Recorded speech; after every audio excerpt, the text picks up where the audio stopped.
Hello बच्चों, on 247 के online platform पे आपका बहुत बहुत स्वागत है।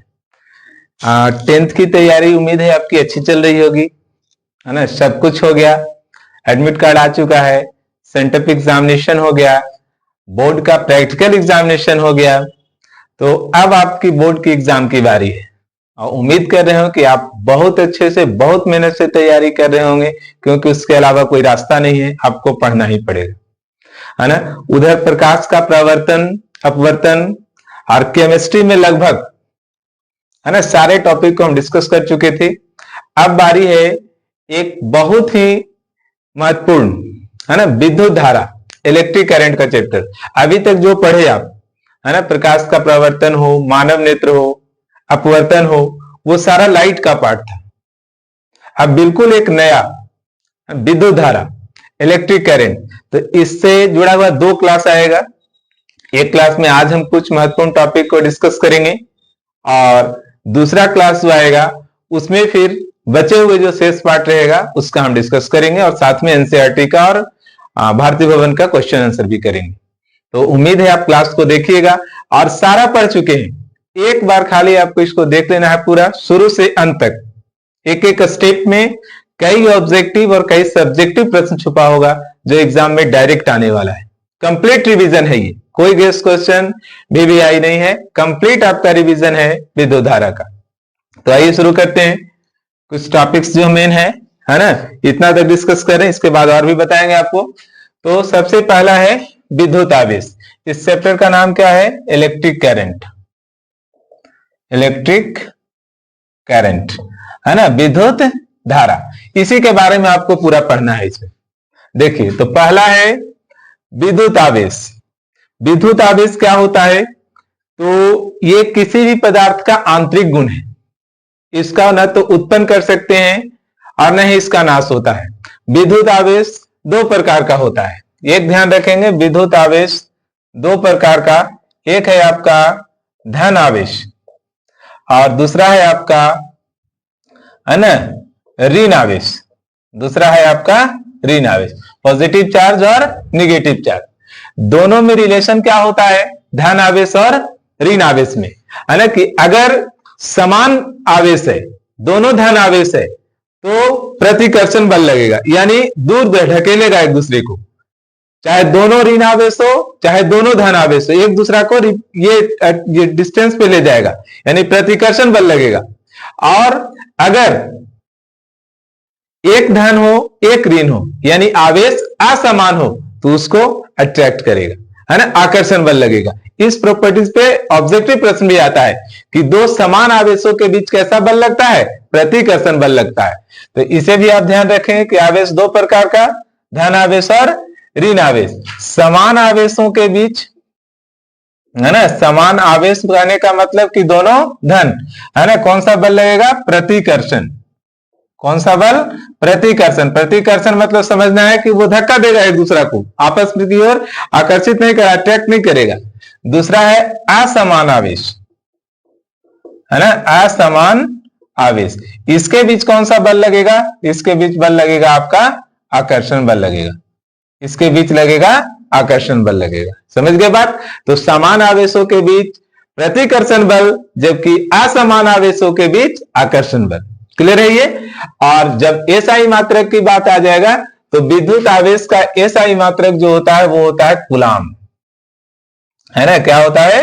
कूलाम होता है। और इसे हम लोग सी से सूचित करेंगे। आवेश को क्यू से सूचित करेंगे, विद्युत आवेश को सूचित करेंगे क्यू से, लेकिन इसका एसआई मात्रक होगा कूलाम, उसको हम लोग सूचित करेंगे सी से।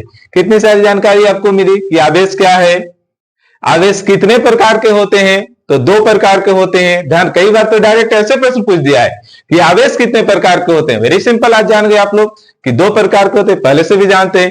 दोनों आवेशों के बीच संबंध कैसा है? तो समान आवेश के बीच प्रतिकर्षण, असमान के बीच आकर्षण बल होता है। आवेश का एसआई मात्रक क्या होता है? तो कूलम होता है, या कूलम वैज्ञानिक का नाम था, उसी के नाम पे रखा गया है। ठीक है, एक कूलम का नियम हम आपको बताएंगे जो 9th में आप पढ़े हैं ना, गुरुत्वाकर्षण का सार्वत्रिक नियम, उससे रिलेट करके बताएंगे और सारा फिजिक्स का नियम एक क्लास में हो जाएगा। जितने भी नियम आप पढ़े हैं, है ना, शुरू से स्नेल का नियम है, है ना, चाहे आपका कूलाम का नियम है, जूल का नियम है, ओम का नियम है, फ्लेमिंग का नियम है, मैक्सवेल का नियम है, सारा नियम एक क्लास में कंप्लीट करेंगे हम लोग। वो स्पेशल रहेगा ही, स्पेशल नियम का क्लासेस। ठीक है, अब देखेंगे यहाँ पे विद्युत धारा। जैसा कि चैप्टर का ही नाम है विद्युत धारा। धारा मतलब क्या है ना, किसी चीज का बहाव, है ना, द फ्लो ऑफ करंट। यहाँ पे विद्युत धारा का बहाव है। कोई कोई धारा प्रवाह अंग्रेजी बोलते हैं, है ना, कोई कोई धारा प्रवाह भजन गाते हैं। तो प्रवाह का मतलब क्या, लगातार किसी चीज में बहाव, है ना। तो यहाँ पे किसका धारा है, तो यहाँ पे धारा है आपका विद्युत का, है ना। तो इसमें आप एग्जैक्ट डेफिनेशन क्या होता है कि विद्युत आवेश के प्रवाह के दर को विद्युत धारा कहते हैं। यानी जो फ्लो करता है ना चालक में, कंडक्टर में, वो क्या रहता है, विद्युत आवेश। अब उससे डिप जाइएगा तो आवेश किसका है, तो इलेक्ट्रॉन का है, फ्लो ऑफ इलेक्ट्रॉन रहता है। तो लेकिन हम लोग यहाँ पे क्या कहेंगे कि विद्युत आवेश के प्रवाह के दर को विद्युत धारा कहते हैं। और जहां भी दर की बात आ जाए वहां समय जरूर आएगा, है ना। दर जहां भी आएगा वहां पे समय आएगा। तो क्या बोला गया कि विद्युत आवेश के प्रवाह के दर को विद्युत धारा कहते हैं। ऐसा ही मात्रक की बात अगर इसका किया जाए तो इसका होता है एम्पियर, है ना। विद्युत धारा का ऐसा ही मात्रक होता है एम्पियर, याद रखेंगे। और इसका अगर फॉर्मूला का बात किया जाए कि विद्युत धारा निकालने का फॉर्मूला दर आ गया है, तो आई बराबर क्यू बटा में टी, है ना, विद्युत धारा निकालने के लिए। टी को हमेशा आप सेकंड में लेंगे जब भी न्यूमेरिकल सोल्व करेंगे तब। यहाँ पे क्यू क्या सूचित करता है, तो क्यू बताता है आपका विद्युत आवेश को, टी क्या बता रहा है, तो टी है आपका समय, और आई किसको डिनोट करता है, तो आई डिनोट करता है विद्युत धारा को। तो विद्युत आवेश के प्रवाह को दर को विद्युत धारा कहते हैं, याद रहेगा आपको। विद्युत आवेश का ऐसा ही मात्रक क्या होता है, एम्पियर होता है। विद्युत धारा निकालने का, इलेक्ट्रिक करंट उसमें कितना फ्लो कर रहा है, निकालने का फॉर्मूला क्या है, आई बराबर क्यू बटा टी, यानी विद्युत धारा बराबर विद्युत आवेश बटा में समय, विद्युत आवेश बटा में समय। इस बात को ध्यान रखेंगे तो आप न्यूमेरिकल भी आराम से सोल्व कर सकते हैं। और ऑब्जेक्टिव में कभी कभी पूछ देता है, लेकिन ये समय को आपको लेना होगा सेकेंड में। इसका क्लास भी आएगा न्यूमेरिकल का स्पेशल क्लास, है ना। अब यहां पर आता है एक एम्पियर क्या है, एक एम्पियर क्या है, यहां पे आप ध्यान देंगे। नहीं, फॉर्मूला पे कभी कभी ये हो गया विद्युत धारा के ऐसा ही मात्रक का परिभाषा क्या है, अगर ये पूछना चाह रहा है तो आप एक एम्पियर का परिभाषा वहां पर लिख सकते हैं। क्या होता है एक एम्पियर, कि जब किसी चालक से एक सेकेंड में एक कूलाम आवेश प्रवाहित होता है उसे हम लोग एक एम्पियर कहते हैं। और वहां पे आप ये फॉर्मूला लिख देंगे कि एक एम्पियर बराबर, है ना, एक एम्पियर बराबर एक कूलाम बटा में एक सेकेंड। ये कंप्लीट हो जाएगा आपका पूरा। अगर एक एम्पियर का परिभाषा लिखने के बाद ये लिखना है आपको, क्या परिभाषा लिखेंगे कि जब किसी चालक से एक सेकेंड में एक कूलाम आवेश प्रवाहित हो रहा है उसे हम लोग एक एम्पियर कहते हैं। बार बार एक आ रहा है, एक एम्पियर एक कूलाम एक सेकेंड, तो उसी को फिर यहाँ पे लिख देना है एक एम्पियर बराबर एक कूलाम बटा एक सेकेंड, याद रहेगा आपको। अब कुछ और छोटी बात यहाँ पे आप देख लीजिए, जैसे कभी कभी आपसे पूछ देगा कि एक इलेक्ट्रॉन पर कितना आवेश होता है ना, एक इलेक्ट्रॉन पे आवेश कितना होता है, तो 1.6 into 10 to the power -19 coulomb. ये याद रखना है। एक इलेक्ट्रॉन पर क्या पूछा है आपसे, एक इलेक्ट्रॉन पे पूछा है आपसे आवेश, याद रहेगा। फिर आपको क्या ध्यान रखना है, अब देखिए कि एक कूलाम आवेश जो है, एक कूलाम आवेश, इसमें कितने इलेक्ट्रॉन रहते हैं, है ना, नंबर ऑफ इलेक्ट्रॉन कितने रहते हैं। तो नंबर ऑफ इलेक्ट्रॉन की जब बात करेगा तो 6.25 into 10 to the power 18 electron इसमें रहते हैं। इसमें कोई मात्रक नहीं है। ये क्या पूछा आपसे कि एक कूलाम आवेश में इलेक्ट्रॉन की संख्या कितनी होती है, तब आप बताएंगे 6.25 into 10 to the power 18 electron. और एक इलेक्ट्रॉन पर कितना आवेश होता है ये जब पूछे तो उसके लिए है 1.6 into 10 to the power -19 coulomb. छोटी छोटी बात आप ध्यान देकर के आपको पढ़ना होगा।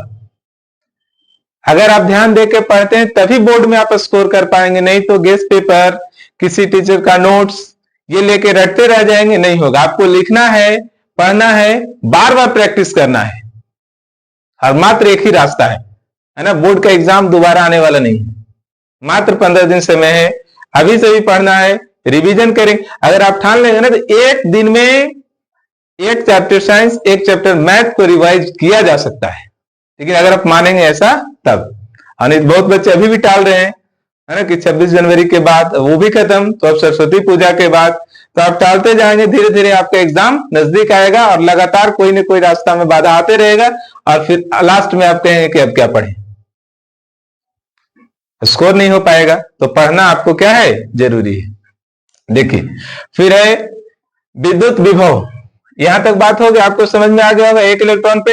अच्छा, कभी कभी ये छोटा क्वेश्चन आपसे पूछ लेता है ना, कि एक मिली एम्पियर में कितना एम्पियर होता है, तो इसमें हो जाएगा 10 पर पावर -3 एम्पियर।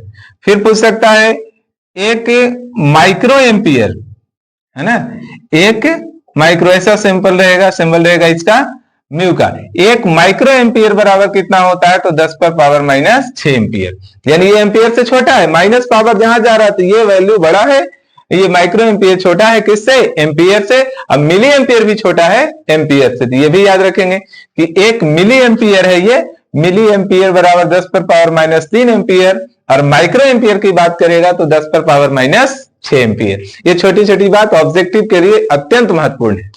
नेक्स्ट चलेंगे हम लोग विद्युत विभव, है ना। विद्युत विभव क्या है और विभवांतर क्या है, दोनों को समझेंगे। देखिए विभव में है कि इकाई धनावेश को आप अनंत के किसी बिंदु से विद्युतीय क्षेत्र में लाएंगे, है ना, एक इलेक्ट्रिक फील्ड क्रिएट होता है, तो आप यूनिवर्स से अगर उसमें लाते हैं इनफाइनाइट से, है ना, तो वो जो लाने में किया गया कार्य होता है उसे हम लोग कहते हैं विद्युत विभव। अब विद्युत विभव का एसआई मात्रक क्या होता है, तो विद्युत विभव का एसआई मात्रक होता है वोल्ट, है ना, क्या होता है, वोल्ट, वी से सूचित करेंगे। विभवांतर क्या है, अब इकाई धनावेश को आपने विद्युतीय क्षेत्र के अंदर ले आया, इलेक्ट्रिक फील्ड के अंदर आपने उसे एस्टैब्लिश किया, अब विद्युतीय क्षेत्र के अंदर एक बिंदु से दूसरा बिंदु तक उसको ले जाना है ना, उसे हम लोग कहेंगे विभवांतर।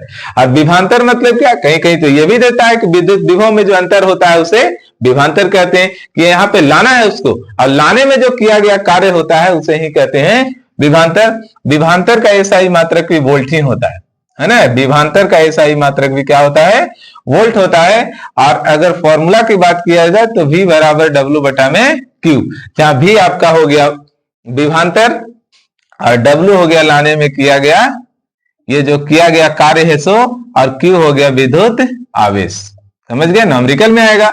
1 वोल्ट क्या है, इसी से जुड़ा हुआ फिर आ गया, है ना, 1 वोल्ट क्या है, तो 1 वोल्ट क्या होगा इसमें, कि 1 कूलाम आवेश को लाने में यदि 1 जूल कार्य किया जाएगा, 1 कूलाम आवेश को लाने में यदि 1 जूल काम किया जा रहा है तो उसे हम लोग 1 वोल्ट कहेंगे। फिर आपको यहां पर वही लिख देना है कि 1 वोल्ट बराबर 1 जूल, है ना, सबका मात्रक लिखा था, इस कार्य का ऐसा ही मात्रक जूल, विभवांतर का ऐसा ही मात्रक वोल्ट, विद्युत आवेश का मात्रक कूलाम।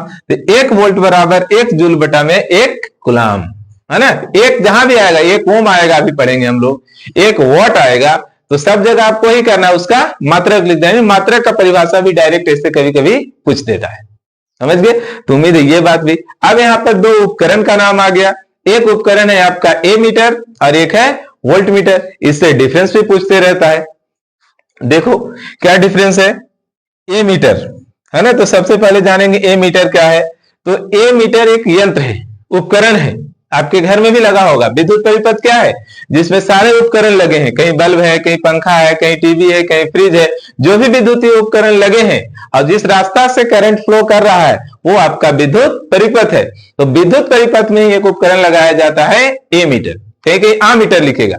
ए मीटर का क्या काम है कि परिपथ में प्रवाहित विद्युत धारा को वो मापता है, यानी आप कह सकते हैं ए मीटर एक विद्युतीय यंत्र है जिसके द्वारा परिपथ में प्रवाहित होने वाले धारा को मापा जाता है ना। परिपथ में प्रवाहित होने वाले धारा को क्या करते हैं, इसे मापते हैं। इसका प्रतिरोध कम होता है। एमीटर का काम अगर हम आपको लिख के बताएं तो इसका काम है धारा मापना, है ना। इसका प्रतिरोध बहुत कम होता है, रेजिस्टेंस अभी हम आपको पढ़ाएंगे, है ना, नेक्स्ट क्लास में, अभी नहीं। प्रतिरोध इसका क्या होता है, कम होता है। इसे हमेशा श्रेणी क्रम में जोड़ते हैं, है ना। किस क्रम में जोड़ेंगे हम लोग, श्रेणी क्रम में जोड़ेंगे। तो ऑब्जेक्टिव इसमें ध्यान रखना है कि एमीटर का उपयोग किस काम में आता है, धारा मापने में। इसका प्रतिरोध कैसा होता है, तो प्रतिरोध कम होता है। इसे किस क्रम में जोड़ते हैं, श्रेणी क्रम में जो भी बच्चे बहुत ही शानदार कंटेंट है ना, बहुत ही मेहनत करके इसे आपके लिए लाया गया है और एक एक पॉइंट को बिल्कुल इस तरह से एक्सप्लेन किया जाएगा कि ऑब्जेक्टिव यहां से आना बिल्कुल तय है। और अगर आप डेफिनेशन को ध्यान से सुनते हैं आप सब्जेक्टिव भी कर सकते हैं, है ना, बिल्कुल आसान है ये और सब कुछ क्लियर भी हो गया यहां तक। तो एमीटर ये है। वोल्ट मीटर क्या है आपका? तो वोल्ट मीटर ना विभवांतर मापेगा, है ना, वोल्ट मीटर विभवांतर। कंप्लीट रिवीजन है, कुछ स्किप नहीं है इसमें, है ना, कंप्लीट रिवीजन है ये आपके लिए। और अगर डिटेल पढ़ना है तो फिर आप प्रीवियस से जो है पढ़ाया गया है प्रीवियस क्लास उसमें देख सकते हैं, है ना? लेकिन यही आपके लिए पर्याप्त है एग्जाम के लिए, इससे बाहर कुछ आने वाला ही नहीं, है ना। फोकस करेंगे यहां। देखिए विभवांतर, विभवांतर का काम क्या है? तो ये वोल्ट मीटर का काम क्या है? विभवांतर का मापना। ये विभवांतर मापता है, इसका प्रतिरोध बहुत अधिक होता है कंपेयर टू एमीटर। इसका प्रतिरोध क्या होगा? इसका रेजिस्टेंस बहुत अधिक होगा, है ना, बहुत अधिक होगा। और इसे किस क्रम में हम लोग जोड़ेंगे? इसे जोड़ेंगे हम लोग समांतर क्रम में जोड़ेंगे, है ना। श्रेणी क्रम समांतर क्रम क्या है आप जानते भी होंगे, और नहीं तो हम आपको बताएंगे, है ना, कि श्रेणी क्रम देखिए अगर ऐसे जुड़ा है, ऐसे मान लो विद्युत परिपथ है तो इसमें अगर जोड़े हैं तो एमीटर को आपको जोड़ना होगा ऐसे, और अगर वोल्ट मीटर इसमें जोड़ना है तो समांतर क्रम इस तरह से होगा, पैरेलल लाइन बनेगा, समझ गए ना। ये समांतर क्रम हो गया, ये श्रेणी क्रम। तो एक लाइन में ऐसे जुड़ा है श्रेणी क्रम और इस तरह से पैरेलल जुड़ा है समांतर क्रम, है ना। यही है आपका श्रेणी क्रम और समांतर क्रम। अब यहाँ पे एक सवाल आता है कि परिपथ में जो है ना हम लोग एमीटर को श्रेणी क्रम में, वोल्ट मीटर को समांतर क्रम में जोड़ते हैं, क्यों, क्या कारण है इसका? तो एमीटर एक कैसे लिखेंगे कि एमीटर एक विद्युत धारा मापने वाला यंत्र है, इसका प्रतिरोध कम होने के कारण हम लोग इसे श्रेणी क्रम में जोड़ते हैं, जबकि ये वोल्ट मीटर विभवांतर मापने वाला यंत्र है, इसका प्रतिरोध अधिक होने के कारण इससे हम लोग समांतर क्रम में जोड़ते हैं। बस यही लिखना है और फैक्ट भी यही है ना। दोनों का सिंबल एमीटर का ए और वोल्ट मीटर को लिखेंगे बी से। उम्मीद है आप क्लास अच्छा लगा होगा आपको और इसे आप स्क्रीनशॉट लेकर के कंप्लीट कर सकते हैं और सारा पॉइंट आपका रिवीजन हो जाएगा। केवल आपको शुरू से अंत तक, है ना, देख जाना है और देखने के बाद फिर इसे नोट करना है। नोट भी कर सकते हैं, कोई आवश्यकता नहीं हमें। तो आज जो ये जनवरी लास्ट होने वाला है तो ये पता होगा आपको कि ये सब बहुत पहले हो चुका है। ऑफलाइन क्लासेस में तो हम लोग व्यस्त हैं अभी, लगातार टेस्ट, है ना, एक एक दिन में 7-7 6-6 बैच जो है सो छोड़ा जा रहा है, लगातार प्रैक्टिस, लगातार रिवीजन, टेस्ट। तो ऑनलाइन में आने का थोड़ा सा टाइम मिलता है कम। जनवरी और फरवरी 10 तारीख तक हम लोग बहुत व्यस्त रहते हैं और न्यू बैचेस का भी प्रेशर है, नया बैच भी बनाना है ना, कई बैच बन चुका है ना। तो इसके चलते टाइम कम मिलता है, लेकिन जब भी समय मिल रहा है निकाल करके हम आपके लिए ऑनलाइन प्रैक्टिस में आ रहे हैं और लगातार आप देखते रहेंगे तो आपका इससे बहुत ज्यादा कंप्लीट भी होने वाला है। और बोर्ड के बाद आपको क्या करना है इसके लिए ऑफलाइन में भी डिस्कशन होगा, है ना, ऑनलाइन में भी हम लोग आकर के मिलेंगे, आपसे बात करेंगे। और पढ़ना चूंकि जरूरी है, कोई इसका उपाय नहीं है कि आपको बिना पढ़े जो है सो कुछ होने वाला है। तो आप लगातार मेहनत करते रहिए, सब कुछ छोड़ करके 15 दिन का समय है। जितना ज्यादा से ज्यादा स्कोर होगा उतना आपके लिए कॉन्फिडेंस बढ़ेगा, आगे का पढ़ाई का रास्ता आसान होगा, है ना। बहुत बहुत धन्यवाद।